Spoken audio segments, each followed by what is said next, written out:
আজকে দুটো ওয়ার্ডের মধ্যে ডিফারেন্স ক্লিয়ার করছে। একটা হচ্ছে বিসাইড আর একটা হচ্ছে বিসাইডস। বিসাইড BESIDE বিসাইড, এটা হচ্ছে প্রিপোজিশন। আমরা বিসাইড পাশে, তোমার পাশে কিছু, এই ক্ষেত্রে আমি বিসাইড ইউজ করি। বিসাইডস BESIDES বিসাইডস মানে হচ্ছে পাশাপাশি, মানে এটা আমরা লিঙ্কিং অ্যাডভার্ব হিসেবে ইউজ করি। আমি একটা এক্সাম্পল বলি। হি সিট বিসাইড রিমা, সে রিমার পাশে বসেছে। Riya has many friends besides Sima, রিমার অনেক বন্ধু বান্ধব আছে সীমা ছাড়া বা সীমার পাশাপাশি।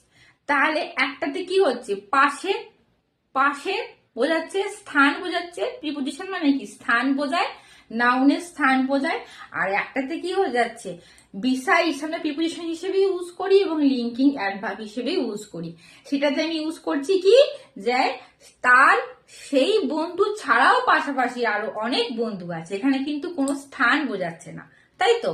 তাহলে বিসাইড মানে কি, পাশে, অ্যাজ এ প্রিপোজিশন হিসেবে ইউজ করি।